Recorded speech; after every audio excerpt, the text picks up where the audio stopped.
여러분은 마음에 사무치도록 죽도록 닮고 싶은 분이 있습니까? 어떤 누구를 좀 닮고 싶은 마음이 있습니까? 저는 목사로서 당연히 예수님을 닮아야 되겠지만 또 없이 믿지 못하는 사실을 잘 알기 때문에 제 마음속에는 사도 바울을 닮고 싶은 마음이 참 많아요. 이분에 대해서 공부하면 공부할수록 성경을 묵상하면 묵상할수록 참 대단한 분입니다. 목계 천재를 알 수가 있습니다. 어떻게든 좀 닮아가고 싶은 마음이 참 많아요. 오늘 사도 바울은 데살로니가 교회에서의 사역을 잠시 회고하면서 어떻게 데살로니가 교회를 복음으로 나누는지를 설명하고 있는 것을 볼 수가 있습니다. 오늘 우리 마음속에 이 사도 바울의 논리를 따라서 한번 좀 우리도 닮아가는 그런 은혜가 있으면 참 좋겠다. 만약에 우리가 이쪽 교회를 섬긴다면요, 어떤 환경이나 어떤 여건이나 어떤 핍박 가운데서도 절대로 교회가 폐회 의식을 갖지 않을 수 있는 은혜가 있지 않는가 하는 생각을 종종하게 되었습니다. 여러분, 사도 바울은요, 데살로니가 교회를 섬길 때 첫째로는 하나님 앞에서 정직의 자세로 섬겼다라고 고백하고 있는 것을 볼 수가 있습니다. 오늘 본문에 우리가 읽은 본문에 정직이라는 말은 없습니다만 여러분 4절을 한번 보시기를 바랍니다. 데살로니가전서 2장 4절에 보시면 이렇게 말하고 있습니다. 오직 하나님께 옳게 여기심을 입어 복음을 위탁받았으니 이렇게 말하고 있습니다.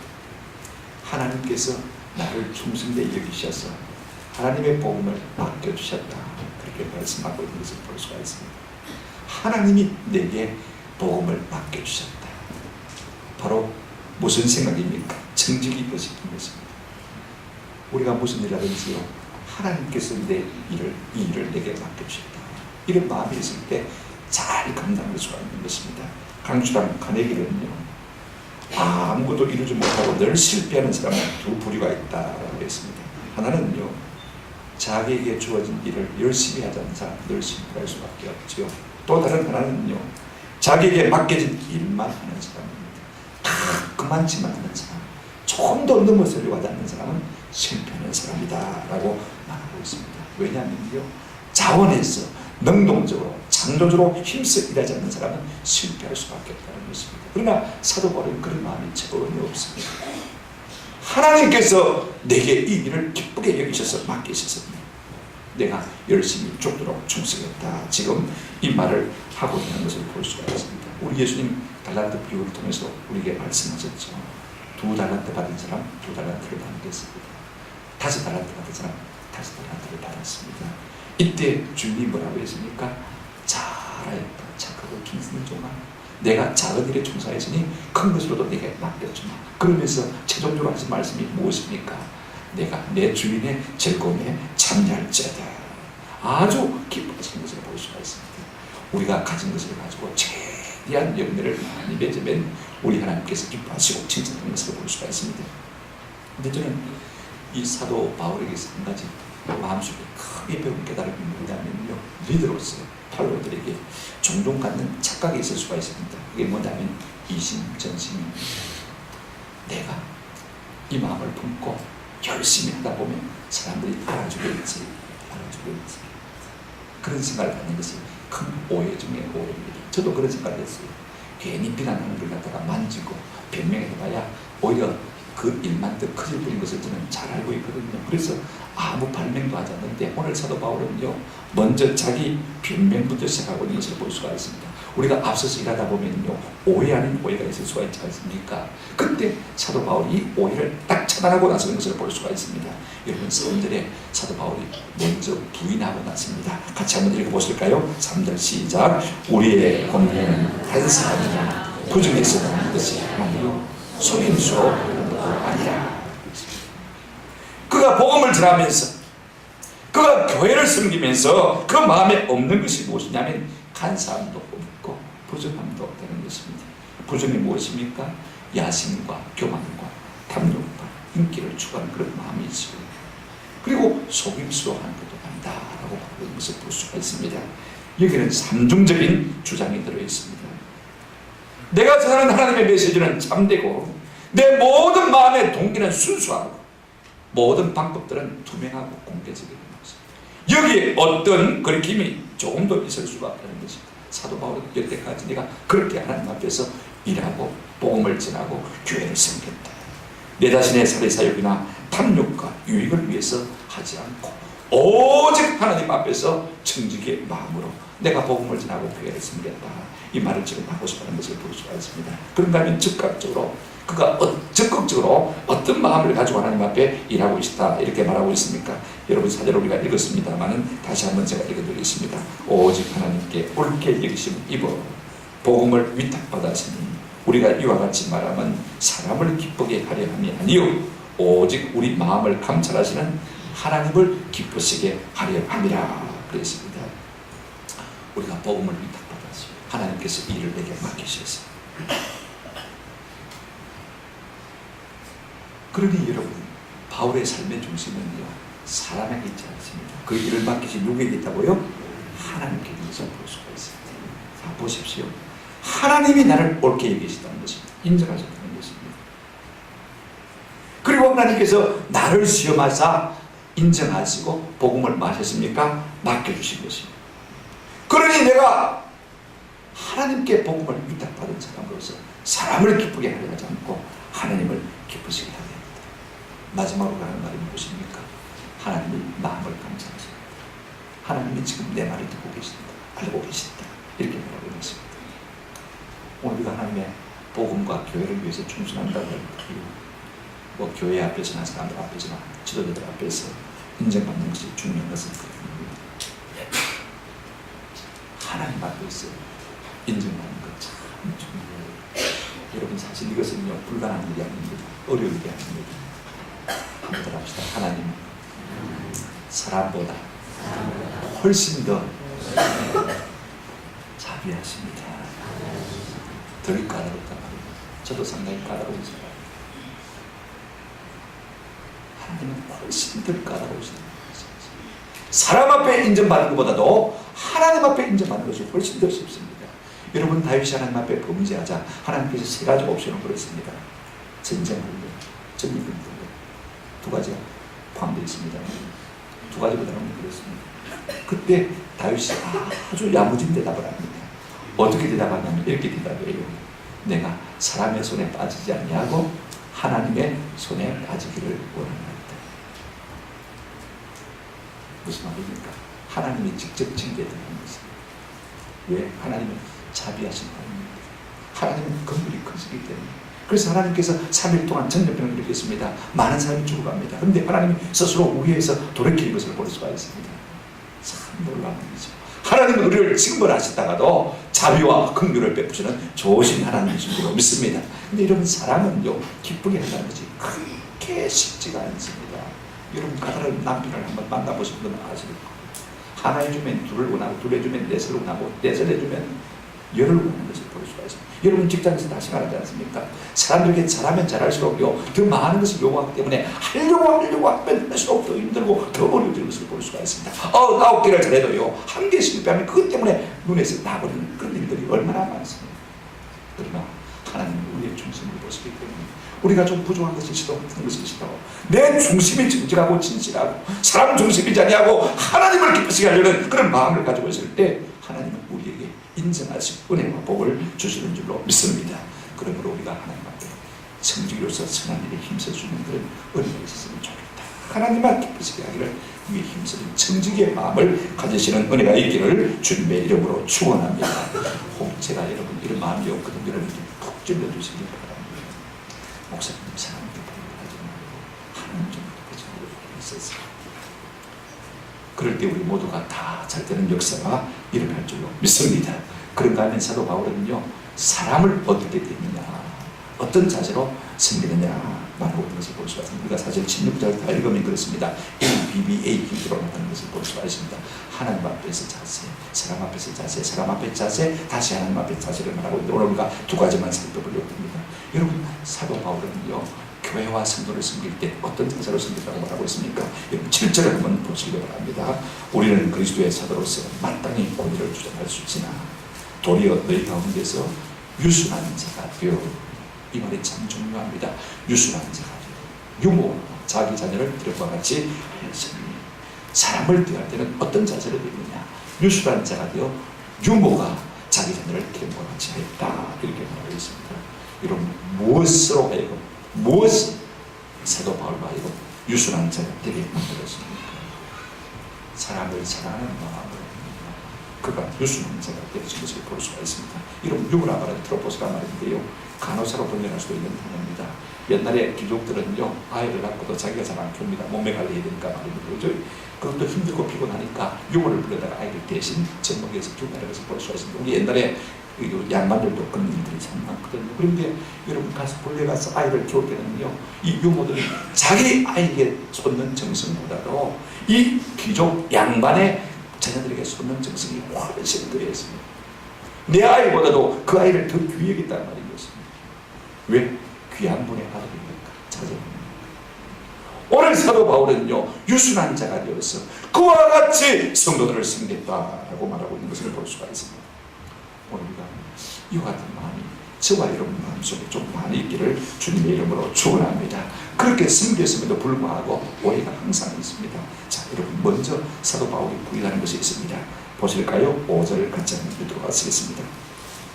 다 같이 읽겠습니다. 시작. 너희도 알거니와 우리가 아무 때도 아첨하는 날이나 감심의 탈을 쓰지 않는 것은 하나님이 정하셨습니다. 첫째는 아첨하는 날이 없었다는 것입니다. 둘째는 탐심의 탈을 쓴 적이 없다는 것입니다. 여러분, 아침이라는 말은 이곳에서 딱 처음 나옵니다. 이기적인 목적을 가지고 말과 행동으로 사람을 이용하는 것을 우리가 아침이라고 하지 않습니까? 사람에게 잘 보이려고 하는 말과 행동. 여러분, 우리가 사람에게 잘 보이려고 하는 것은 피곤한 게 없어요. 여러분들도 사람을 섬겨봤고 섬김을 받아봤습니다만 잘 알지 않습니다. 잘해주려고 하려면 끝이 없는 것이 사람인 것입니다. 사도 바울은 이런 일이 없습니다. 저도 목사로서 설교를 한다, 소리 듣고 싶은 말이 마음이 있죠. 우리 찬양대는 이야 찬양다르다 날마다 칭찬해주는 게 얼마나 좋겠습니까? 그죠? 또 열심히 식사 봉사하시는 분들은 맛있다, 음식 잘한다 그러면 얼마나 좋겠습니까? 그런데 아무리 잘해도 모든 사람에게 다 칭찬받기는 참 어려운 것입니다. 그러다 보면 우리가 낙심이 되어지고 실망이 될 때가 얼마나 많습니까? 너무 사람의 평판에 우리가 귀를 기울이지 않을 수 있는 은혜가 있기를 주님의 이름으로 축원합니다. 하나님이 내보고 뭐라고 말했습니까? 여기에 관심을 갖고 초점을 맞추면요, 점점 잘 될 수밖에 없는 것입니다. 다른 사람이 내게 뭐라고 말하는가, 여기에 매이게 되어지면요, 한 발자국도 앞으로 나갈 수가 없는 것입니다. 자꾸 섭섭한 마음만 생기고 낙심한 일들만 생겨나는 것입니다. 그런다면 사도 바울은 탐심의 탈을 쓰지 않았다라고 했습니다. 이기심이 없다는 말씀이었습니다. 사람의 칭찬과 명예와 인정과 주의를 구하지 않았다는 말이었습니다. 여러분, 슈퍼스타 지어서 크라이스트라는 그런 오페라를 본 적이 있는지 모르겠습니다만, 이건 성경이 아니고 이건 작가의 상상력인데, 우리 예수님께서 개정한 정산에서 이렇게 기도하시는 것을 볼 수가 있습니다. You started, I just followed. 하나님, 당신이 앞섰고 나는 뒤따랐습니다. 당신이 하라는 대로 내가 했습니다. 가라시면 내가 갔고 오라시면 내가 왔습니다. 당신이 말씀하신 대로 다 했습니다. 그런데 이제 와서 십자가입니다. 33살에 내가 꼭 십자가를 져야만 되겠습니까? 일밖에 없습니까? 그러면서 절규하면서 예수님이 기도하는 장면이 나옵니다. What is going to reward for me? 내게 주어진 보상이 도대체 무엇입니까? 내가 지금 십자가에 죽는다면 우리 하나님께서 내게 어떤 보상을 주시겠습니까? 울고 있는 장면이다. 어떤 보상을 주시겠습니까? 하늘에 음성이 없습니다. 조용합니다. 한참 지목이 흐른 다음에 우리 예수님이 다시 합니다. Alright, I will die. Kill me now. Before I changed my mind. 무슨 소리입니까? 좋습니다. 내가 죽겠습니다. 나를 취하시고 내 목숨을 거두고 가시옵소서. 나를 주시옵소서. 내 마음이 변하겠습니다. 내 마음이 변하겠습니다. 우리가 무슨 일을 하면 흔히 하나님 앞에 보상을 요구하지 않습니까? 대가가 뭡니다. 오늘 사람들은 절대로 공짜가 없습니다. 뭘 하든지 대가를 다 요구하는 것을 볼 수가 있습니다. 보상이 제대로 들어오지 않으면 섭섭하다고 생각되고 참 많습니다. 그러나 사도 바울은 내가 절대로 탐심의 탈을 쓰지 않는다. 사람에게 보상받기 위해서 내가 이 일을 항상 결단코 아니다. 아첨하는 말이나 탐심의 탈을 쓰지 아니하고 사람의 영광을 구하지 아니했다라고 말하고 있는 것을 볼 수가 있습니다. 핍박을 하든지 박해를 하든지 오해를 하든지 비난을 하든지 나를 보내신 그분만 나를 인정하시면 되는데, 나를 보내신 그분만 나는 영화로 표현합니다. 이와 같은 마음을 갖고 있는 것을 볼 수가 있습니다. 그러면서 하나님이 전능하신다. 참 대단하지 않습니까? 6절 한번 같이 보십시다. 그의 일하는 자세가 어땠습니까? 같이 한번 읽어보실까요? 시작. 또한 우리는 너희에게서든지 다른 이에게서든지 사람에게서는 영광을 구하지 않으리라. 사람에게도 인정해야 되지 않겠습니까? 하나님이나 자꾸 거기에 있느라 보면요, 우리의 중심이 자꾸 흔들리게 되는 것입니다. 그러므로 우리가 하나님 앞에서 인정하는 이 일을 힘써주는 은혜가 있을 때 우리가 굳게 서서 얼음을 잡을 수가 있는 것입니다. 그러면서 적극적으로 그가 행한 것이 무엇입니까? 7절, 8절입니다. 우리는 그리스도의 사도로서 마땅히 권위를 주장할 수 있으나 도리어 너희 가운데서 유순한 자가 유모가 자기 자녀를 기른 것 같이 하였습니다. 8절 우리 한번 같이 읽도록 하겠습니다. 시작.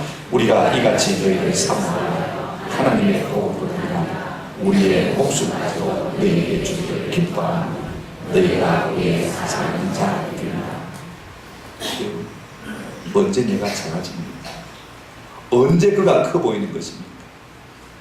사랑할 때 그가 커 보이고, 사랑하는 자 앞에 서면 내가 한없이 적어드는 것입니다. 저는 우리 교회를 힘쓰시는 분들 보면 한없이 부르고 참 귀엽다, 참 존경한다. 어제도 결혼식 준비하느라고 며칠을 애써서 수고하시고 밤을 새워서 고생하는 분들 보면요, 참 대단해요. 저는 사례받고 좀 일을 하지만 그분들은요, 오히려 열심히 일해도 욕먹고 안 해도 욕먹고 그래도 묵묵히 감당하시는 것을 보면 참 감사해요. 제가 전방에 있을 때 이번에 22사단 55연대 사고 났지 않습니까? 우리 김정명 권사님 22사단 55연대 그 입대대하고 지금 그 마달리 부대하고 딱 김계선에 근무를 하실 분이에요. 잘 알고 있지, 잘 알고 있지. 여러분 너무 장병들 욕하지 마시길 바랍니다. 저는요, 지금도 그 아이들 생각하면 너무 그립니다. 1년에 한두 번씩 꼭 가서 기도하고 옵니다. 근무하는 환경과 여건이 사람과의 경직들을 만들 수밖에 없어요. 밤낮 거꾸로 살아야 되지 않습니까? 춥지요, 덥지요, 목이 물지요. 저는 겨울에는 밖에 나가서 5분도 있겠습니다. 어떤 때는 상황을 보고, 야, 12시에 좀 깨워도, 조금만 더 자고, 1시에 깨워도, 2시에 깨워도, 3시에 깨워도, 4시에 깨워도 해다 날씨에 봅니다. 너무 추우니까요, 나가기 싫습니다. 나가기 싫습니다. 근데 그 아이들은요, 5시간, 6시간, 그 추운 추위와 뼈를 느낍니다. 얼마나 예민해지겠습니까? 하는 생각을 해보십시오. 제가 그래서 늘 기도할 때 그런 기도를 합니다. 주님, 이 아이들이 저보다 낫습니다. 훨씬 저보다 낫습니다. 그렇게 기도해주는 아이들이 며칠씩은 예수쟁이가 되고, 목사님 가문 지나가면 3일 동안 예수쟁이가 돼요. 여러분, 유순한 유모가 되었습니다. 사랑함으로 내가 작아진 거예요. 8절은 이렇게 말하고 있습니다. 우리가 이같이 너희를 사모하여 하나님의 복음뿐 아니라 우리의 뭐까지도요? 목숨까지도 주기를 기뻐하면 너희가 우리의 많은 자들이라 사랑하는 자. 사랑하면 모든 걸 다 주고 싶은 거. 하나님의 진리도 주고 내 가진 것 모든 것도 주고 내 생명도 주고 주는 것입니다. 복음을 주고 생명을 주고 정성을 주고 다 주고 그러고도 기뻐하는 것이 진정한 사랑의 모습인 것입니다. 오늘 우리의 이기적인 심성에 비해서 사도 바울의 마음이 참 대단합니다. 오늘 우리는 우리의 복음과 교회를 위해서, 사역을 위해서 이 같은 유머의 심성을 가질 필요가 있는 것입니다. 저는 모두가 이 두 가지를 좀 기억하면서 갔으면 좋겠습니다. 하나님 앞에서 청지하고 또 사람들 앞에서 무엇으로요? 유머로 유순한 자 되신 은혜가 있기를 바랍니다. 말씀을 맺습니다. 오늘 우리 교회들은 반기독적인 분위기 가운데서 스스로 패배의식을 고생합니다. 교인 안에서도 교회 안에서도 이런 패배의식이 참 많습니다. 그러나 중요한 것은 환경이 중요한 게 아닙니다. 내 마음속에 내가 복음에 천질된 삶의 것이 있고요, 내 마음속에 생도를 향해서 유모된 마음이 있다면요, 얼마든지 그런 것 넉넉히 이겨갈 수가 있는 것입니다. 우리가 교회됨의 바른 자세들만 가질 수 있다면요, 얼마든지 이런 것들은 이겨낼 수가 있는 것입니다. 아무리 세상에 우리를 아무도 아닌 것처럼 지켜본다 할지라도, 우리가 수세에 몰리고 많은 사람이 우리를 공격하며 짓밟는다 할지라도, 내 속에 정직이 의식이 있고 내 속에 생존을 살아가는 유머 의식이 있다면요, 넉넉히 감당하는 승리의 영광을 맛보게 될 줄로 믿습니다. 이 같은 은혜가 있기를 주님의 이름으로 축원합니다. 아멘.